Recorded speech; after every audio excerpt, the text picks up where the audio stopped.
지금 뭐 민주당에서는 어제 이재명 대표가 빠르게 좀 기자회견을 갖고 국정안정협의체를 하자 이렇게 제안을 했는데 그러면서 한덕수 권한대행에 대해서도 탄핵은 추진하지 않는다. 네. 일단은 이란 전제가 있긴 합니다만 그런 얘기를 했어요. 근데 여당 입장에서는 좀 이게 불쾌한 모양인데 왜냐면 어제 이재명 대표가 여당은 없고 이제 국회 제1당, 2당만 있는 거다는 표현을 쓰다 보니까 권성동 원내대표 입장에서는 이게 대통령이 진짜 파면된 것도 아니고 탄핵 소추로 직무만 정지됐는데 여당은 없는 거다라고 해버리니 이게 좀 기분이 나쁜 모양이에요. 근데 이런 식의 표현은 사실 여당을 아예 배제하고 그냥 한덕수 총리랑만 하겠다는 얘기 같아서 사실 여당은 받아들이기 힘들 것 같거든요. 그런 뜻은 아니고 예. 그러니까 법률적으로는 대통령이 완전히 파면해야 대통령이 속한 정당이라는 여당 지위가 사라지죠. 예. 그런데 이재명 대표가 이제 여당은 없다고 한 건 정치적 선언인 것이고 네. 대통령이 이미 저렇게 직무정지가 돼서 유폐돼 있는데 이제 여당의 의미가 있냐라는 취지의 얘기지 법률적 얘기는 아니지 않습니까? 예. 그거와 별도로 민주당은 어떤 결정을 했냐면 탄핵으로 인해서 생길 수 있는 그러니까 국회의 시간은 끝났다. 이제는 헌법재판소의 시간이다. 이제 그런 생각을 하고 있고요. 그래서 네. 헌법재판소가 이 결정을 너무 오래 미루지 않고 충분한 심의를 하시되 신속하게 결정해 줬으면 좋겠다 하는 건 혼란을 최소화하기 위한 타임 스케줄을 촉구한 정도로 보시면 될 것 같아요. 두 번째는 민주당 회의에서도 이 탄핵으로 인해서 생긴 계엄령 선포 및 탄핵으로 인해서 생긴 이 혼란을 수습하고 국가를 정상화 안정화시키는 데 기여해야 된다라고 하는 결정을 했어요. 예. 그래서 두 가지를 결정한 겁니다. 하나는 한덕수 총리가 이 계엄령을 제대로 막지 못하고 이렇게 된 것에 대한 책임을 물어야 한다는 생각이 강했지만 네. 일단 국가 혼란을 최소화하기 위해서는 총리를 탄핵하지 않고 국가가 빨리 이 수습을 해서 경제 상황이 더 큰 혼란으로 가지 않게 만들 필요가 있다는데 합의했어요. 원래 최고위원회 절반은 탄핵을 하자고 했단 말이에요. 한덕수 총리를. 네. 근데 그걸 이제 정리가 된 겁니다. 근데 다만 만약에 한덕수 총리가 이 비상계엄에 사전에 모의했거나 적절히 협력한 증거가 드러나면 그때 어쩔 수가 없다. 그래서 일단이라고 한 건 지금은 탄핵하지 아니하는데 국가의 안정적인 운영을 위해서 그런데 예. 혹시 적극적으로 관여한 그런 증거가 드러나면 그때는 탄핵을 시도할 겁니다. 그런데 지금은 일단 국가를 정상적으로 빨리 운영하고 경제에 미치는 영향을 최소화하자 이렇게 한 것이죠. 그래서 예. 이건 사실 돕겠다는 뜻인데 네. 몇 가지 수사에 정책 수사에 권성동 그 원내대표가 좀 예민할 수는 있지만 네. 취지는 최고위원회나 전체 당 기류는 지금은 일단 헌법재판소로 넘어갔으니 우리 정당은 국민들의 걱정을 덜어드리기 위해서 총리와 또 여러 내각이 하고 있는 여러 가지의 경제 안정 정책이나 주요한 법안 또 여러 가지들에 대해서 협조하자 네. 이렇게 결정한 겁니다. 근데 지금 민주당 소속 인사이시니까 네. 이렇게 해석을 해주시지만 국민의힘이라든지 아니면 이제 보수 진영에서 보기에는 이재명 대표의 속내는 헌법재판소 판결이 빨리 나와서 조기 대선으로 가는 것이 좀 필요한 상황에서 본인의 어떤 지금 내가 수권 정당으로서의 리더 역할을 좀 보여주겠다 이런 속내가 좀 읽힌다는 해석이 나오는 것 같아요. 맞죠. 예, 그러다 네. 보니까 그런 얘기를 하는데 예. 이재명 대표는 계속 헌법재판소의 빠른 판단도 아니고 빠른 파면 절차, 그러니까 파면을 전제로 한 얘기를 계속해서 반복해서 하는데 그러다 보니까 이준석 개혁신당 의원 같은 경우는 이 대표 본인 재판의 신속 판결도 같이 요구를 하면서 그런 얘기를 해라 이런 말들이 좀 나오거든요. 이제 그거는 정치적 공방이고 예. 정치적 수사로는 그럴 수 있죠. 예. 이제 잠재적인 경쟁자들은 슬슬 이제 이러저런 견제를 할 수 있죠. 예. 그러나 지금 말씀드린 거는 우리 민주당이 회의를 통해서 공식적으로 결정한 내용을 제가 말씀드리는 거잖아요. 예. 그러니까 지금 민주당이 왜 이런 주장들을 하고 있는가에 대한 네. 그 진위를 말씀드린 거고 그 뒤에 이재명 대표 갖고 있는 속내 이거는 알아서들 뭐 해석하고 뭐 싸울 수는 있지만 적어도 공당이 공식적으로 결정해서 협조하려고 하는 내용들은 협조하는 대로 받아주고 그리고 그 다음 대선을 둘러싼 공방은 별도로 해야지 그 다음 대선을 둘러싼 공방을 지금 국정 운영을 안정을 위해서 협조하려고 하는 당에다가 퍼부으면 그 협조 안 하면 지금 집권당이 이 경제 위기를 극복할 수 있어요? 예. 제가 볼 땐 두 네. 개를 분리할 줄 아는 지혜가 필요해요. 예. 국정 운영을 협조하겠다고 하는 건 협조하는 대로 받아주고 그다음 대선 잠재적으로 대선이 조기에 치러진다고 판단해서 이루어지는 공방은 공방대로 하고 이거를 분리할 줄 아는 지혜가 필요한 겁니다. 여당은. 예. 이걸 섞어버리면 네. 그럼 우리는 도와주고 싶어서 얘기를 했는데 우리 도움 필요 없나 보다. 그러면 그냥 손 떼면 돼요.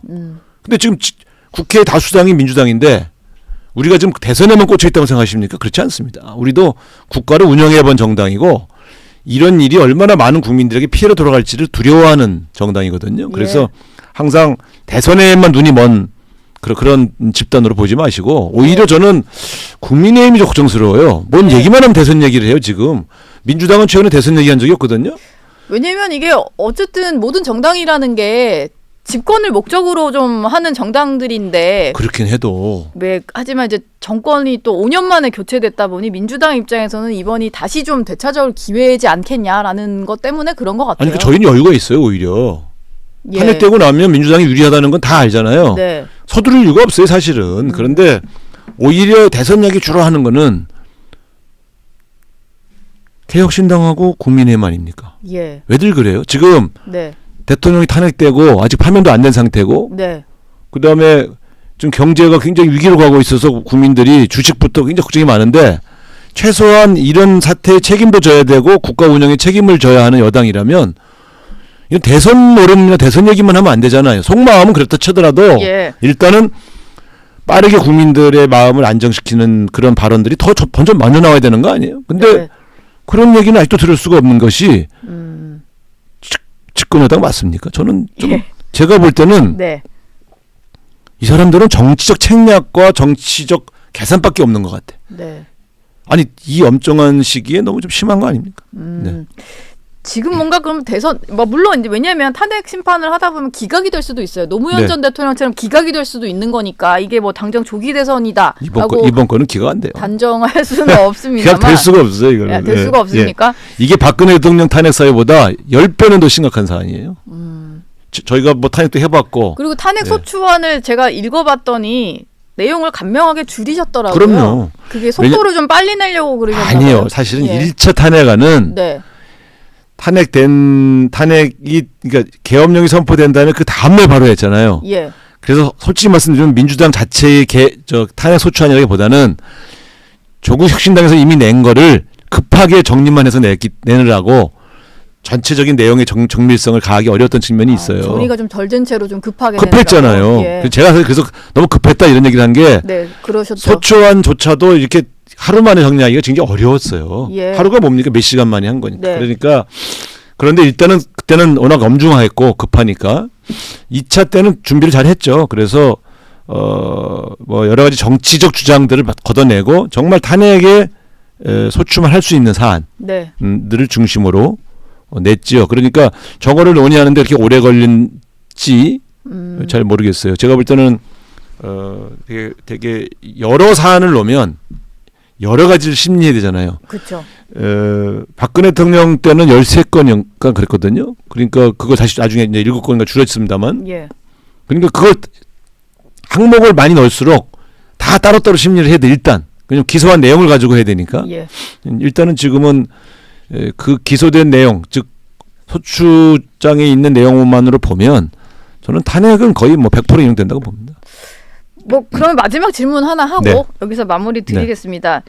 왜 국민의힘이나 여권에서는 다 대선 얘기면 대선 생각만 하냐 이러시는데 지금 상황으로 봤을 때는 이재명 대표의 어떤 대권 가도에는 조금 속도가 나는 거 아니냐는 상황이긴 해요. 사법 리스크가 물론 다 해소된 건 아닙니다만 헌재 결정이 언제 나오느냐에 따라서 좀 달라질 수 있을 것 같은데 그럼 지금 상황으로는 이재명 대표로 민주당이 대선 치를 가능성이 좀 가장 높다 이렇게 보면 될까요? 유력하다고 봐야죠. 예. 그리고 지금은 국민의힘에 누가 나오든 이재명 대표가 만약에 민주당의 대통령 후보가 된다면 유리하다고 봐야죠. 근데 이재명 대표가 받고 있는 수사도 있고 이미 유죄 판결이 1심이지만 나온 사건들이 있잖아요. 그럼에도 불구하고 민주당은 이재명 대표로 저는 결과적으로 2심 가서도 이재명 대표의 여러 혐의들이 무죄로 판결될 가능성이 높다고 하는 민주당의 판단을 존중하는데요. 예.